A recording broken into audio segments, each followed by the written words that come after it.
शिव मंदिर वजीराबाद गांव में खड़ा हूं मैं, जहां पर ये तोड़ फोड़ हुई है। सर एक चीज़ जानना चाहूँगा कि पीछे आपके बिल्कुल आम आदमी पार्टी का ऑफिस है और इसी से ही सारा इलेक्शन लड़ा गया और इसी को ही ऑफिस बनाया गया, पार्टी ऑफिस इसी को बनाया गया था। सारे घर टूट गए पर ये नहीं टूटा, ऐसा क्यों? अब इसी से अंदाज़ा आप लगा सकते हैं कि भाई यहाँ पर सरकार और विधायक और माफियाओं भूमाफिया में कितना तालमेल है।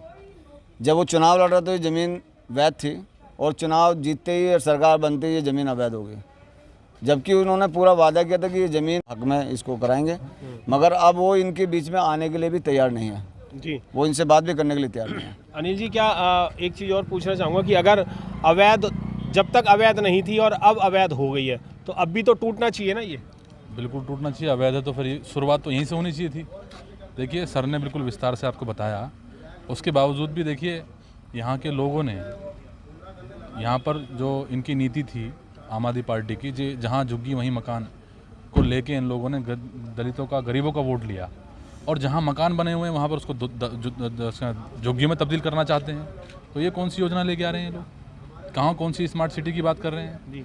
तो देखिए अभी ये फ़िलहाल तो ये धरना स्थल बन गया है और यहाँ तो किसी की हिम्मत नहीं कि घुस जाए और ये आंदोलन और बड़ा रूप लेगा। अभी ये सामाजिक मूवमेंट है, सामाजिक मूवमेंट में सभी लोग हैं और दलित भी हैं, वाल्मीकि भी हैं और जाटव समाज के लोग हैं जी। तो समाज इनके साथ खड़ा है जी। अध्यक्ष महोदय, आपसे भी जानना चाहेंगे कि राजनीतिक पार्टी के जो लोग होते हैं वो आपस में बातचीत कर लेते हैं, क्या दलित पांडे आम आदमी पार्टी का जो यहाँ पर विधायक है उससे आपकी कुछ बातचीत हुई है? नहीं, हम क्यों बातचीत करेंगे उससे? अरे हमारे तो यहाँ के स्थानीय, हम निवासी, हमारे यहाँ के वोटर सपोर्टर हमारे साथ हैं, हम उनसे क्यों बात करेंगे? और वो चाहते भी नहीं हमसे, हमें क्या बात करनी है उनसे जी? हमें कोई बात नहीं करनी है और बीएसपी ऐसे किसी से बात नहीं करती है जी। कोई लीगल सेल आपने अभी तक अपॉइंट किया है? जैसे कि माननीय सीपी सर ने बताया कि हमारे लीगल सेल में उमा शंकर जी एडवोकेट हैं, सुनील कुमार जी हैं और तमाम इनके साथ और साथीगढ़ हैं जो लोग इसको लीगलाइज करके देखेंगे और जो भी लीगलाइज में होगा वो लोग रिपोर्ट के तौर पे भी, संबंध के तौर पे भी देखेंगे और जो सरकार से हो सकता है सरकार के खिलाफ वो लोग सर ने पहले ही कह दिया कि हमने, ये पहला नहीं है। आपने देखा होगा हैदरपुर में माननीय सीपी सर और हमारी पूरी टीम गई, वहाँ पे आप लोग भी थे, संज्ञान लिया गया, तुरंत हमारे महापुरुषों को सम्मान दिया गया। तुलगाबाद में घटना घटी, पूरा प्रदेश गया। आपका कैंट पे घटना हुई, पूरा प्रदेश गया। तो ऐसा नहीं पहली बार आ रहे हैं, हम पूरी तरह से दिल्ली में सजग होकर अपने लोगों की आवाज़ उठा रहे हैं। जहाँ भी अमानवीय घटना हो रही है वहाँ पे सरकार के खिलाफ अगर ज़मीन पे जाने की जरूरत होगी संवैधानिक तौर पर तो उस पर भी हम लोग जाएंगे। आज हम लोग एलजी के पास गए थे, वहाँ पे आज बंद था, मंडे उसके द्वारा से ज्ञापन देने जाएंगे।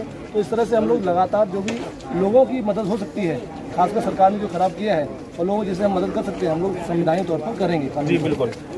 एडवोकेट उमा शंकर जी, क्या लीगल पॉइंट से लेकर के आप एडवोकेट हैं और आपने ये पूरा केस अपने हाथ में लिया हुआ है, क्या इनकी ज़मीनें वापस मिल सकती हैं और ज़मीन मिलने के बाद जो इनके घर टूटे, इनका नुकसान हुआ है, उनको मुआवजा भी मिलेगा? बहुजन समाज पार्टी जिस प्रकार से आर्थिक मुक्ति की लड़ाई लड़ती है और उसी लड़ाई के तहत हम जिन लोगों की, सबसे पहले मुद्दा क्या है, इशू क्या है इस ज़मीन पर ये इशू है कि ये ज़मीन 1954 में जो वेस्ट लैंड थी, waste land LMC land management committee के पास थी और 1954 में ये land LAC land acquisition committee ने इस लैंड को अक्वायर कर लिया। इस लैंड को अक्वायर करने के बाद 20 सूत्री प्रोग्राम के तहत यहाँ के जितने भी backward class, SC, ST, OBC, minority, सभी समाज के लोगों को उन सरकारों ने पट्टा देने का काम किया। जब उन सभी लोगों को पट्टा मिला तो यहाँ की सरकारों ने लगातार पट्टे तो दे दिए, लेकिन यहाँ की जो दिल्ली का लैंड रेवेन्यू रिकॉर्ड है, जिसे गिरदावरी कहते हैं, जो दिल्ली सरकार की ज़मीन का जहाँ पर लेखा जोखा होता है उस रजिस्टर को गिरदावरी कहते हैं। गिरदावरी में इन लोगों को पट्टों को मजबूती से उस खसरा नंबर में नहीं चढ़ाया गया जिस खसरा नंबर के तहत हमें पट्टे दिए गए। अब क्या कर रहे हैं सरकारें अपने बेनिफिट और फायदे के लिए लगातार यहाँ के लोगों को डराने का, धमकाने का काम कर रही है। उसको दो तरीके से करना चाह रहे हैं। सबसे पहले वो एक बार, इससे पहले आज के 20-30 साल पहले वो आकर के यहाँ मकान तोड़ने का पहले भी काम कर चुके हैं। तब उन्होंने कहा कि जी आपका जो खसरा नंबर है वो यहाँ नहीं है, आपका खसरा नंबर उधर है।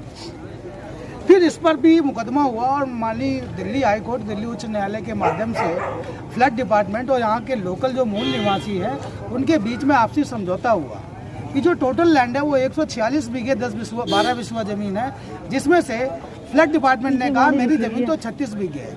गाड़ी रुकी। तो चलो 136 बीघे जमीन अगर फ्लड डिपार्टमेंट को निकाल भी दें और तब भी हमारी 110 बीघे 12 बिस्वा जमीन बच रही है। अब लड़ाई आती है कि जो फ्लड डिपार्टमेंट है और ये जो वेस्ट मैनेजमेंट लैंड के लोग हैं वो कहते हैं कि मेरी 36 बीघे पूरी नहीं हो रही, मेरी 36 बीघे ज़मीन आपके 110 बीघे से लेकर के मैं पूरी करूंगा, आपका घर आएगा घर तोड़ देंगे।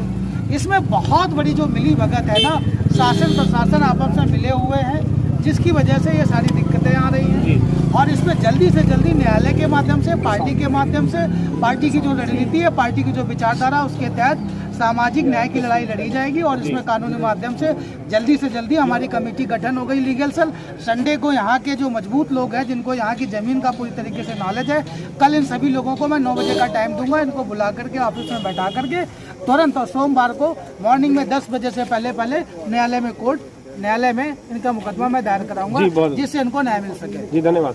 नीरज जी, आप यहीं के रहने वाले, अगर न्याय नहीं मिला तो क्या करेंगे आप? सर, न्याय के लिए जो भी प्रतिक्रिया होगी हम करेंगे। धरना तक की बात है, धरना तक भी करेंगे। और जहाँ तक की ये बात है कि हमारे लोगों पे ही ये लोग षड्यंत्र क्यों रचते हैं, जैसे कि आप अभी तुगलकाबाद में भी अभी रविदास मंदिर को लेके, या फिर अभी हैदरपुर में भी मनिंदर भाई भी हमारे साथ दिन रात वहाँ पे कवरेज पे थे, और भी तमाम ऐसी जगह है, जैसे कि आज वजीराबाद गांव की समस्या है। अरे इनको दिक्कत है, रोड पे जो पेड़ खड़ा होता है उससे कितने हादसे होते हैं, वे उस पेड़ को क्यों नहीं कटवाते? यहाँ पे तो लोगों का जीवन चल रहा है, गाय रोडों पे पड़ी रहती है, गाय रोडों पे पड़ी रहती है। अभी एक मैं आपको छोटा सा एग्जांपल देता हूँ, झंडा वालन जो हवा वो है, क्या नाम, फ्लाईओवर है, उसके बीच में मंदिर और मस्जिद आई थी, तो उन्होंने पूरा फ्लाईओवर ही घुमा दिया। वे दोनों चीज नहीं तोड़ी गई, क्योंकि मंदिर मस्जिद से पता है कि उनके लोगों के चूल्हे जल रहे हैं। यहाँ से इन लोगों को जो समस्या हो रही है उसकी बहुत घृणा मैं केंद्रीय सरकार की करना चाहता हूँ, और उससे बड़ी घृणा मैं जो सरकार की करना चाहता हूँ, बीजेपी की भी करना चाहता हूँ।